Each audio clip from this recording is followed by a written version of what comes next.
Wait white gut చేయలేదా? Cut చేయలేదు. నేను చెప్పొచ్చిందా?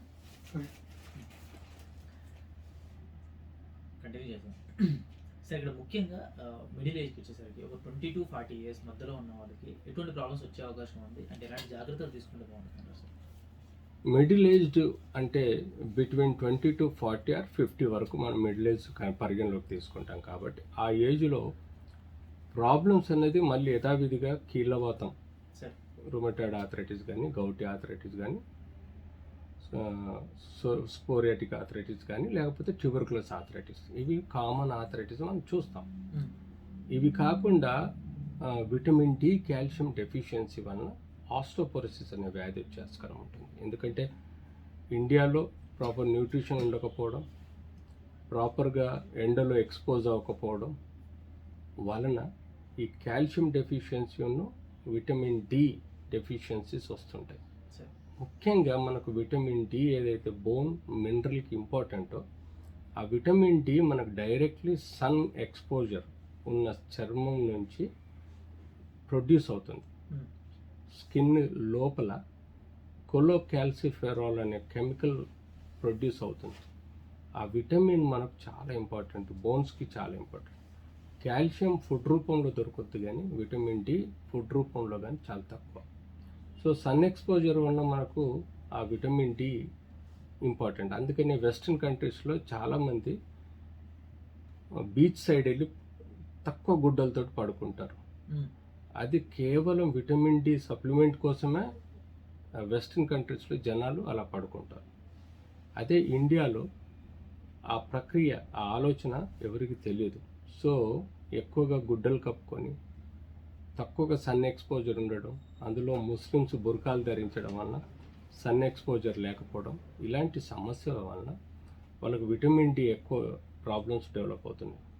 ఇండియాలో విటమిన్ డి డెఫిషియన్సీ చాలా ఎక్కువగా ఉంది, కాల్షియం డెఫిషియన్సీ చాలా ఎక్కువ ఉంది, బి కాంప్లెక్స్ డెఫిషియన్సీ చాలా ఎక్కువ ఉంది. దీనివల్ల యూజువల్గా వాళ్ళకి రెగ్యులర్గా వచ్చే సమస్యలు చాలా ఉంటుంది.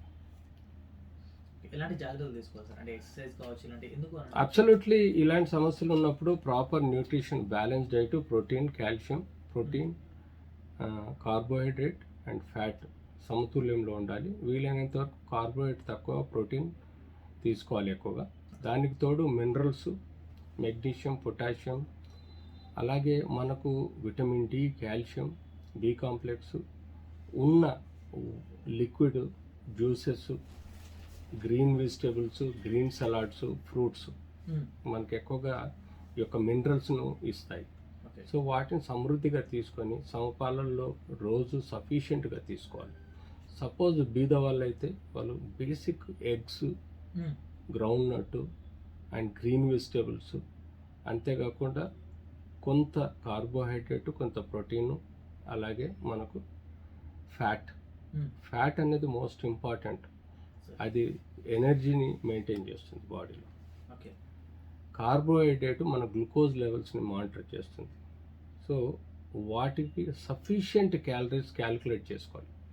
సపోజ్ ఈరోజు నేను ఈ పని చేస్తే నాకు ఒక 1000 క్యాలరీస్ ఖర్చు అవుతుంది అనుకుంటే 1200 నుంచి 1500 క్యాలరీస్ సంబంధించిన ఫుడ్ మాత్రమే తీసుకోవాలి. అంతకు ఎక్కువ తీసుకున్నట్టు మీకు ఒబేసిటీ వచ్చే ఆస్కారం ఉంటుంది. సో అది అవాయిడ్ చేయాలంటే you have to monitor the food diet. రెండోది, సఫిషియెంట్ క్యాలరీస్ ఫుడ్ తీసుకోకపోతే మీ ఆర్గన్స్ కూడా వీకెన్ అవుతాయి, అంటే డిరేంజ్మెంట్కి పోతాయి. సో దానివల్ల కూడా ఆర్గాన్ ఫెయిలియర్స్, ఆర్గాన్ సమస్యలు వచ్చే అవకాశం ఉంటుంది. సో ఎవరైనా మజిల్స్ స్ట్రెంగ్త్గా ఉండాలి, బోన్స్ స్ట్రెంగ్త్గా ఉండాలి, లిగమెంట్స్ స్ట్రెంగ్త్గా ఉండాలంటే ఈ యొక్క ఫైబర్ ఫుడ్తో పాటు ప్రోటీన్, ఫ్యాట్ అండ్ కార్బోహైడ్రేట్ సఫిషియెంట్గా తీసుకుంటే ప్రాబ్లం ఉంటుంది. దానికి తోడు మన మెంటల్ హెల్త్ కూడా హెల్తీగా ఉండాలి. అస్తమాను స్ట్రెస్లో, టెన్షన్స్లో ఉండకూడదు. దానికి best and the best is morning or evening ఉంటుంది. సో దానికి సంబంధించిన ప్రాణాయామం, యోగా, మెడిటేషన్, స్పిరిచువల్ ఒక 1/2 అవర్ to 1 అవర్ స్పెండ్ చేస్తే ఈ మెంటల్ హెల్త్ అనేది బాగుంటుంది. మూడోది వచ్చి ఫిజికల్ హెల్త్. ఆబ్వియస్గా డైలీ 1/2 అవర్ to 1 అవర్ మీకు నచ్చిన గేమ్ కానీ, నడక, వాకింగ్ కానీ, మ్యారథాన్ వాకింగ్ కానీ లేకపోతే అరోబిక్ ఎక్సర్సైజెస్ ఇంట్లో కానీ ట్రెడ్మిల్ కానీ ఆర్ ఎనీ గేమ్స్ మీకు ఇష్టం ఉన్న అవుట్డోర్ గేమ్స్ చేస్తే తప్పనిసరిగా మనకు మెంటల్ హెల్త్ ఫిజికల్ హెల్త్ బాగుంటే ఆ స్టేజ్గా బాడీలో సమస్యలు తక్కువ ఉంటాయి. ఓకే సార్, ఇక్కడ 40 to 80 ఇయర్స్ మధ్యలో అంటే ఆల్మోస్ట్ ఓల్డ్ ఏజ్కి వెళ్తున్న ఆ టైంలో ఎటువంటి ప్రాబ్లమ్స్ వస్తాయి సార్? అండ్ అవి రాకుండా జాగ్రత్త పడాలి ముందే కానీ అంటే ఎలాంటి జాగ్రత్తలు తీసుకుంటే బాగుంటుంది అంటారు? 40 to 80 ఏజ్లో అన్ని సమస్యలు ఉంటాయి బికాజ్ ఆఫ్ ఏజ్ ప్రాసెస్.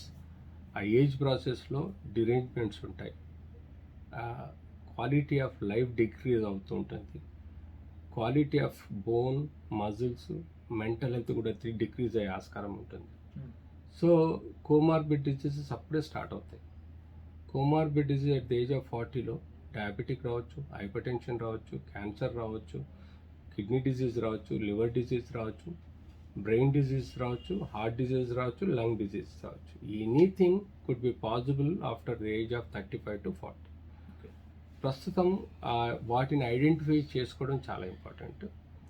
వాటిని సమగ్రంగా డయాగ్నోస్టిక్ టూల్ ద్వారా కన్ఫర్మ్ చేసుకొని ప్రాపర్ డైరెక్షన్లో ట్రీట్మెంట్ తీసుకుంటే ఈ సమస్యల్ని అండర్ కంట్రోల్ పెట్టుకుంటే అంటే 40 నుంచి 80 వరకు ఈ సమస్యల్ని అండర్ కంట్రోల్ పెట్టుకుంటే మీకు till the age of 90 to 100 సమస్యలు రాకపోవచ్చు. అలా చాలామంది ఉంటారు బికాజ్ ఆఫ్ పల్లెటూళ్ళల్లో చాలామంది న్యాచురల్ ఫుడ్స్ తింటూ ఉంటారు.